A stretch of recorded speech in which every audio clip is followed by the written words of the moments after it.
Varicose veins కి సరైన చికిత్స కోసం సంప్రదించండి ఎవిస్ హాస్పిటల్.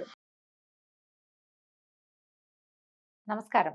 విష్ణు పురాణం 14వ రోజు పారాయణలోకి వచ్చామండి. సౌభరి కథ విన్నాము. ఇప్పుడు మాంధాత కుమారుడైన అంబరీషుని కొడుకు యవనాశ్వుడి గురించి చెప్పుకుందాం. ఇతని సుతుడు హరిషుడట. వాని సంతతి అంగిరసులు అనేటువంటి గంధర్వులు, 6 కోట్ల మంది గంధర్వులు ఈయన సంతానంగా ఉన్నారట. వీళ్ళు ఏం చేశారు, పాతాళానికి వెళ్ళి అక్కడున్న నాగరాజులను చిత్తకొట్టి వాళ్ళ ఆధీనంలో ఉన్న రత్నాలను, కామినీ రత్నాలను కూడా, స్త్రీలను కూడా అనమాట, బలాత్కరించి గ్రహించగా నాగరాజులు బయల్వెడలి పాలకడలిని చేరి కాలాత్ముడు, లోకారాధ్యుడు, సర్వమంగళమూర్తి, లోకాభిరాముడు, కరుణాసాగరుడు, పన్నగసేనుడు, శంఖచక్రధరుడు, కోటి సూర్య ప్రభాభాసమానుడు, సౌభాగ్యలక్ష్మి సమేతుడు అయినటువంటి లక్ష్మీకాంతుణ్ణి ప్రార్థించగా యోగ నిద్రలో ఉన్న శ్రీపతి మేల్కొన్నాడు. పన్నగపతులు స్వామికి దండ ప్రణామం చేసి తమ ఇక్కట్లను గంధర్వుల చేత చెప్పించారు. అక్కడ ఉన్న వాళ్ళతో చెప్పించారు. ఆయన ఏమన్నాడు అదంతా విని ఈ పన్నగ సర్పాలని ఆదరంగా చూసన్నాడు. పురుకుచ్చుడనేవాడు భూపరిపాలకుడుగా భూమిలో ఉన్నాడు. నా ప్రభావం ఆ పరిపాలకుడికి అంగరక్షగా ఉంది. మీరు వెళ్ళి ఆ రాజును కోరండి, అతను గంధర్వులని అవలీలగా సంహరించి మీకే మేలు కలిగిస్తాడు. పురుకుచ్చుడి దగ్గరికి వెళ్ళమన్నాడు. నాగపతులు వెనక్కి తిరిగి ఏం చేశారు, తమ లోకానికి వచ్చి అంతా ఓ చోట కూర్చుని ఆలోచించారు. ఈ రాజుగారి దగ్గరికి ఎవరిని పంపించాలి అంటే, ఇంతలో ఏమైంది, ఒక ముని వచ్చాడు. ఆ ముని వచ్చి ఏం చెప్పాడంటే, దీనికి ఎవరిని పంపించాలో ఆయన ఐడియా ఇస్తున్నాడు. పురుకుచ్చుడు నర్మదా నది యందు అత్యధిక ప్రేమతోటి ఉన్నాడు. నర్మద కూడా ఆయన పట్ల అనురాగంతో ఉంది. నర్మదా యొక్క నది స్త్రీ రూపం అన్నమాట. మీరు వెళ్ళి నర్మదకి మీ బాధ చెప్పి ప్రార్థించండి, ఆమె కనికరించి పురుకుచ్చుడిని ప్రేరేపిస్తుంది. అప్పుడు ఆ రాజుగారి తరలొచ్చి మీ పక్షాన్ని నిలబడి మీ శత్రువుల్ని హతమారుస్తాడని చెప్పాడు. ఇంతలో అనుకోకుండా వీళ్ళందరూ ఇలా సమావేశంగా ఉన్నప్పుడు నర్మద ఒక దివ్యకాంతగా మారి అక్కడికి వచ్చిందట. ఈ పాములు సర్పాలందరూ ఆమెను బతిలాడుకున్నారమ్మా, ఇది మా పరిస్థితి అంటే, సరే ఈవిడేమంది, ఉండండి నేను పురుకుచ్చుడిని తీసుకొస్తానని పురుకుచ్చుడి దగ్గరికి వెళ్ళి పాతాళానికి తీసుకొచ్చేసారు కల్లా. అప్పుడు వీళ్ళు ఆయన్ని సముచిత రీతిని సత్కరించి, నాయన మహారాజా, విష్ణువు మాకు చెప్పాడు మమ్మల్ని మాకు మేలుగా కలగజేస్తావని, కాబట్టి ఆ మాట సఫలం చేయి. నీ పేరు మేము మహావిష్ణువు దగ్గరే విన్నాము, మాకు సహాయం చేయమని అడిగారు. అయితే ఈ పురుకుచ్చుడు ఏం చేశాడు, ఈ నాగులకి శత్రువులుగా ఉన్న గంధర్వులను ఎదిరించి సహజము విష్ణు ప్రభావ భరితము అయినటువంటి భుజబలంతో ఈ 6 కోట్ల మంది గంధర్వుల్ని సంహరించేశాడట.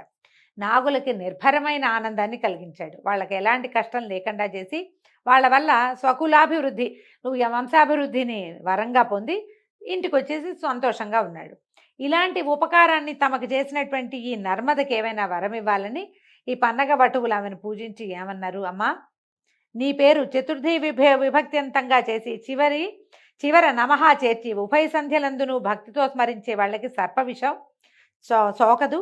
నీ దివ్యనామం ఉచ్చరిస్తూ భుజించే వారికి ఆ సమయంలో విషం ఇచ్చినా కూడా అది అమృతమవుతుందని వరమివ్వగా నర్మద సంతోషించి అంగీకరించి పురుకుచ్చుని వద్దకు వెళ్ళి అనురాగంతో అతన్ని వరించింది. ఏమిటో విశేషంగా చతుర్థి విభక్త్యంతంగా చెప్పేవంటే ఏం లేదండి, చాలా నర్మదాయై నమః, మనం రమాయై నమః చెప్పుకుంటాం, లక్ష్మి అయి నమః అని చెప్తాం, పార్వతి అయి నమః, గౌరీ అయి నమః, ఇవన్నీ చతుర్థి విభక్త్యంతాలు.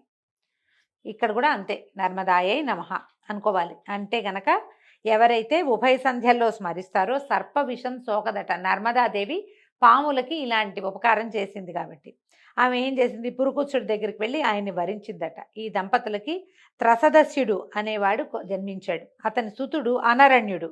ఈ అనరణ్యుడు ఒకసారి ఏం చేశాడట, యజ్ఞం చేస్తుంటే రావణుడు వచ్చి ఈ అనరణ్యుడిని చంపేశాడు, యజ్ఞాన్ని పాడు చేసి వెళ్ళిపోయాడట. అనరణ్యుని కుమారుడు హర్యాక్షుడు, ఇతని కొడుకు వసుమణుడు, వాడి కొడుకు ప్రియారణుడు, అతని సుతుడు సత్యవ్రతుడు వశిష్ఠుని శాపం చేత త్రిశంకునామంతో చెండాలుడై ఉన్నాడు. ఆ కాలంలో 12 సంవత్సరాలు వాన లేక పాడి పంటలు కరువైపోయాయట. ఆనాటి దుర్దశలో త్రిశంకుడు అడవిలో మృగాల్ని చంపి వాటి మాంసాన్ని విశ్వామిత్రపుత్ర కళత్రాదులకి ఇస్తూ గంగ ఒడ్డున ఒక మర్రి చెట్టు కింద వాళ్ళకి నివాసం ఏర్పరిచి ఈ చెండాలుణ్ణి అనుగ్రహించండి అని ప్రార్థించేవాడట. అలా కొన్నాళ్ళు కాగా విశ్వామిత్రుడు అతని వృత్తాంతం తెలుసుకుని కనికరించి పరమ పావనుణ్ణి చేసి సశరీర స్వర్గాన్ని కలిగించాడు. త్రిశంకు స్వర్గం కదా, మళ్ళీ ఇంకొకసారి వివరంగా చెప్పుకుందామండి. విశ్వామిత్రుడి వల్ల ఈ త్రిశంకుకి స్వర్గప్రాప్తి కలిగింది. స్వర్గంలో వాళ్ళు కిందకి తోసేస్తే విశ్వామిత్రుడు ఇంకొక స్వర్గాన్ని సృష్టించాడు అతని కోసం. భూమి ఆకాశాల మధ్యలో త్రిశంకు స్వర్గం అంటారు, మధ్యలో ఉందట. ఆ త్రిశంకుని కుమారుడే హరిశ్చంద్రుడు. ఈ హరిశ్చంద్రుడు సకల సంపదలు విశ్వామిత్రునికి సమర్పించి సత్యవ్రతాన్ని పరిపాలించి సత్యహరిశ్చంద్రుడని సార్థక నామధేయుడయ్యాడు. భుజబలంతో సప్తద్వీపాలు తనవిగా తన ఆజ్ఞ చెల్లేటట్టుగా రాజ్యం చేశాడు. సాక్షాత్తు శ్రీహరిలాగా చిరకాలము సర్వసమృద్ధిగా భూమిని పరిపాలించాడు. రాజసూయ అశ్వమేధ యజ్ఞాలు నిర్విఘ్నంగా ఎన్నో చేశాడట. అంతమందు దేవలోకంలో ఇంద్రుని సింహాసనానికి పక్కనే దివ్య సింహాసనాసీనుడయ్యాడు. ధర్మానికి హరిశ్చంద్రుడు పురుష రూపంగా ఉన్నాడు. మనం ఎందరో రాజుల కథలు చెప్పుకున్నాం. హరిశ్చంద్ర ప్రఖ్యాతమైన గాథ అందులో. ఈ హరిశ్చంద్రుని కుమారుడు లోహితాశ్వుడు, అతని కొడుకు హరిషుడు, హరిషుని కొడుకు చంచుడు, వాని కొడుకులు విజయుడు వసుదేవుడు అని ఇద్దరు. విజయుని కొడుకు రురుడు, అతని కొడుకు వృకుడు, వాని తనయువు బాహుడు. బాహుడు రాజ్యపాలన చేస్తుండగా హైహైలు ఆకస్మికంగా వచ్చి రాజ్యం ఆక్రమించుకోగా బాహుడు చేసేదేం లేక భార్యా సమేతుడై ఔర్వ మహాముని ఆశ్రమానికి వెళ్ళిపోయాడు. అయితే అతని భార్య నిండు గర్భిణిగా ఉందట. ఒకనాడు ఆ ఇల్లాలకి ఏంటంటే కష్టం వచ్చింది. ఒక భార్య తాలూకు సవిత అంటే రెండో భార్య.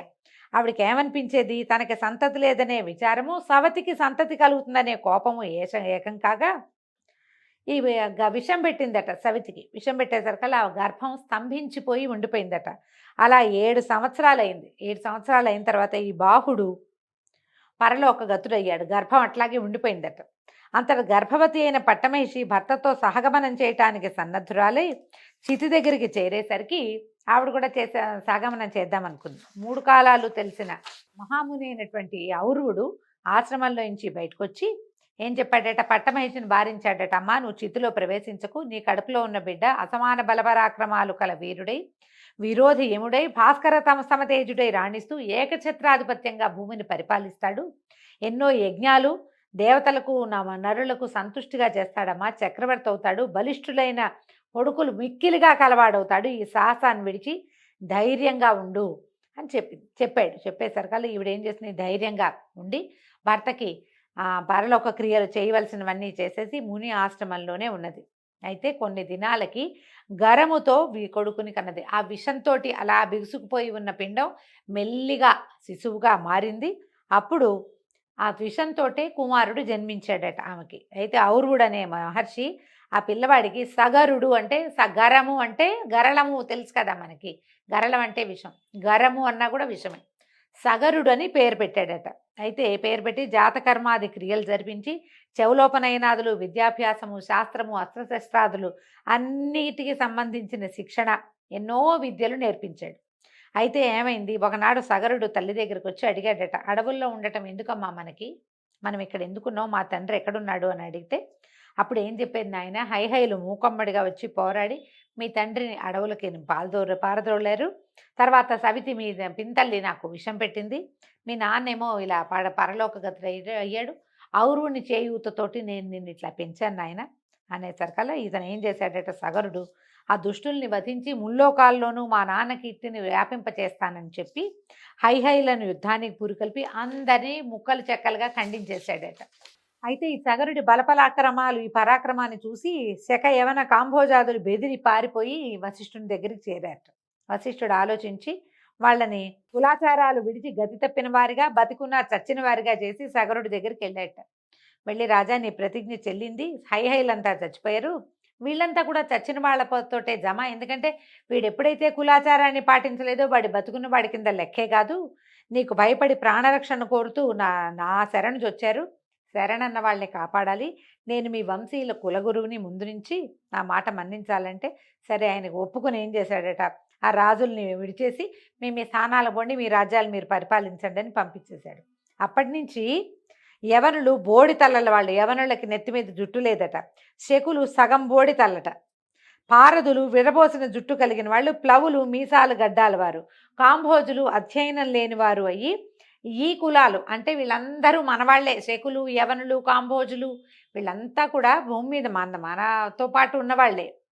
వీళ్ళని ఇట్లా విడిచిపుచ్చటం వల్లే ఇలాంటి ఇవి వచ్చినాయన్నమాట, పద్ధతులు వచ్చాయన్నమాట. వాళ్ళకి తమ తమ కులాచారాలు విడిచి బ్రాహ్మణులకు దూరమై మ్లేచ్ఛులయ్యారు. ముందంతా వీళ్ళు ఇదే వంశాలకు చెందిన వాళ్ళు, సూర్యవంశానికి చెందిన వాళ్ళు, చంద్రవంశానికి చెందిన వాళ్ళే మొదట.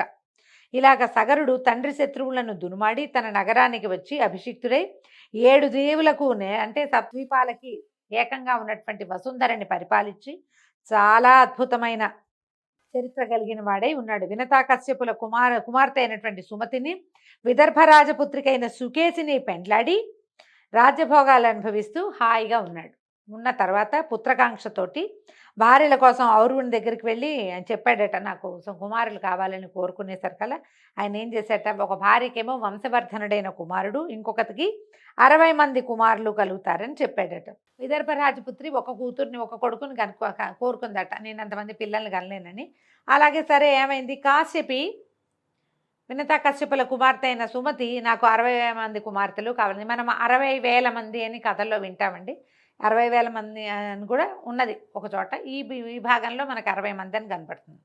తర్వాత ముని అనుజ్ఞతోటి నగరానికి వచ్చేశారు. సుకేసికి ఒక కొడుకు కలిగాడు, వాడి పేరు అసమంజసుడు.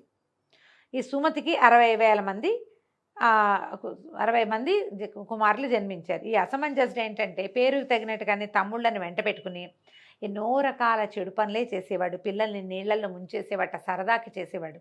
దాంతో ఏంటంటే ఓర్చుకుని ఉండేవాళ్ళు ప్రజలంతా కూడా, రాజుగారి అబ్బాయి లేక కలిగిన కొడుకు ఏమంటాము అని ఊరుకునేవాళ్ళు. అయితే అతను అసమంజసుడు యువకుడయ్యాక కూడా అతని దుర్మార్గం, చిన్నతనంలో బాల్యచేష్టలు కాదు, పెద్దవాడయ్యాక కూడా అలాగే క్రూరమైన దుర్మార్గమైన విపరీతమైన ప్రవర్తన కలిగి ఉండేవాడు. అతనికి ఒక కుమారుడు కూడా కలిగాడట. అయితే ఈ మనవడిని చూశాను చాలు అనుకుని ఈయన ఏం చేశాడు, సగరుడు అసమంజసుడిని వెళ్ళగొట్టేశాట. మళ్ళీ అసమంజసుడి కథ మనకి కనపడదు, ఏ కథల్లోనూ ఎక్కడా చెప్పరు, అతను వెళ్ళగొట్టేయటం మాత్రమే తెలుస్తుంది. అయితే అసమంజసుని యొక్క తమ్ములైన ఈ 60 మంది కూడా అన్నలాగానే దుష్ట చరిత్రలే, లోకానికి చికాకు కలిగించేవాళ్ళు. అయితే యజ్ఞాలు పాడు చేయటం, తపస్సులు సాగకుండా చేయటం, కోతి కొంటె పనులు చేసేవాళ్ళు అనమాట. దేవతలు సహించలేకపోయేవాళ్ళట వాళ్ళని. అయితే ఏమన్నారు, వీళ్ళు వెళ్ళి విష్ణుమూర్తికి చెప్పారట, నీ అంశతోటి జన్మించినటువంటి మహాతపస్వి కపిలుడు విష్ణుమూర్తి యొక్క అంశతోటి జన్మించాడు, ఆయన దగ్గరికి వెళ్ళారు. ముందు విష్ణువు దగ్గరికి వెళ్ళి మాకు ఏదైనా మార్గం చెప్పమంటే ఆయన కపిలుడి దగ్గరికి వెళ్ళమన్నాడు.